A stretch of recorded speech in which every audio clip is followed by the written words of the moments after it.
تو دوست 15 اکتوبر تک جئی کی کاشت کر چکے ہیں، یعنی اگیتی لگا لیتے ہیں، تو پھر ان کو چاہیے کہ جب آپ کی فصل تقریباً 2 مہینوں کی ہو جائے تو اس کو آپ نے کاٹ لینا ہے،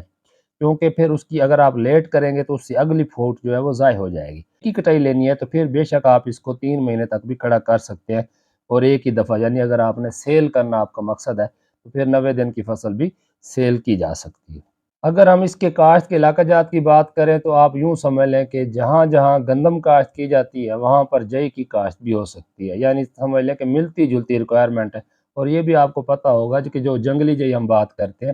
وہ گندم کی ویڈ ہے، صاف ظاہر ہے جہاں پر گندم اگتی ہے تو اس میں جنگلی جئی بھی اگتی ہے، تو اسی لیے جن علاقہ جات میں گندم کاشت ہو سکتی ہے، جن زمینوں میں گندم کاشت ہو سکتی ہے، وہاں پر آپ جئی کی کاشت بھی کر سکتے ہیں۔ لیکن کیونکہ ہمارا مقصد زیادہ چارہ حاصل کرنا ہوتا ہے، اس لیے جو کلر سے متاثر ہیں، سیم زدہ ہیں، شریلی زمینیں، تو وہاں پر صاف ظاہر اگاؤ متاثر ہوگا، اتنی پیداوار حاصل نہیں ہوگی چارے کی، تو وہاں پر یہ جو ہے وہ فائدہ مند ثابت نہیں ہوتی۔ اس لیے کوشش کریں کہ جو صحت مند زمینیں ہیں، بھاری میرا قسم کی زمینیں، وہاں پر ہی اس کی کاشت کو یقینی بنائیں۔ اب اس کی کاشت آپ دونوں طریقوں سے کر سکتے ہیں کہ آپ وتر حالت میں بھی اس کی کاشت کر سکتے ہیں، اس سے بہتر ہے کہ اس سے پہلے آپ بیج کو 4 سے 5 گھنٹے پانی میں بھگو کے رکھ لیں، پھر اسے نکال کر سائے میں خشک کر لیں، اور جو ہے وہ آپ وتر حالت میں جو ہے وہ بیج کا، یعنی میں نے جیسے کہا کہ چارے کے لیے جو ہے وہ تقریباً 35 کلو گرام بیج کا آپ دوہرا چٹر لگا لیں، اور اس کے بعد جو ہے اس کے اوپر آپ روٹاویٹر بھی چلا سکتے ہیں، یا آپ ہل اور ہلکا سواگا لگا کر بھی کاشت کر سکتے ہیں۔ لیکن اگر آپ نے گپ چھٹ کرنی ہو، جس میں اکثر عموماً برسیم کے ساتھ مکس کر کے اسے کاشت کرنے کی کوشش کی جاتی ہے، تو وہاں پر پھر آپ نے اپنی زمین کو اچھی طرح بھربھرا تیار کر لینا ہے، اس کے بعد کیارے بنا لینا ہے، کیارے بنانے کے بعد اسے پانی سے بھر لینا ہے۔ پانی جب رک جائے تو تب آپ نے اس کا چھٹا کرنا ہے، اس میں بھی آپ نے کوشش کرنی ہے کہ بیج کو پہلے بھگو کے رکھ لیں، اسے تھوڑا سا بیج وزنی ہو جاتا ہے، اور جب آپ چھٹا کرتے ہیں تو وہ گارے کے ساتھ مل جاتا ہے، اس کے اوپر ہلکی مٹی کی تہ آ جاتی ہے، جس سے اگاؤ بہتر ہوتا ہے۔ اگر ہم بات کریں کھادوں کے حوالے سے تو تقریباً اس کو 1.5 بوری یوریا، 1 بوری ڈی اے پی، اور سمجھ لیں کہ 25 کلو گرام جو ہے وہ پوٹاش چاہیے ہوتی ہے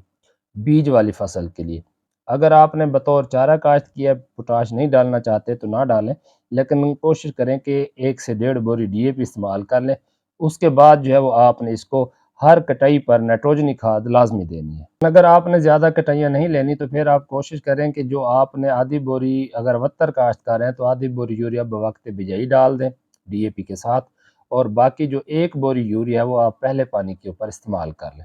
جتنے پانی گندم کو لگتے ہیں آلموسٹ اس سے بھی اتنے ہی پانی لگتے ہیں،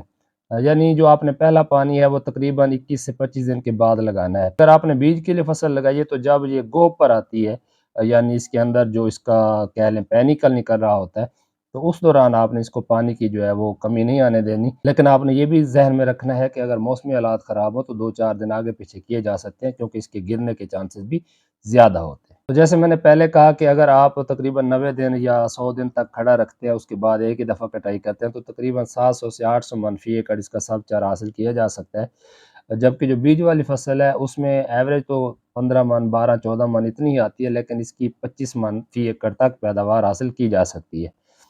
زیادہ اچھی پیداوار لینی اور خاص کر جو فصل ملٹی کٹ ہو، جیسے میں نے کہا کہ فیصل آباد اور 2 جو ہے وہ 3-4 کٹائیاں دے جاتے ہیں، تو اس میں جب فصل 50% پھولوں پر ہے تو ایک دفعہ اسے کاٹ لینا چاہیے، پھر اس کے بعد جو اگلی اس کی کٹائی ہے وہ جلدی تیار ہو جاتی ہے، اور اس طرح جو ہے ہم زیادہ دیر تک اسے چارہ حاصل کر سکتے ہیں۔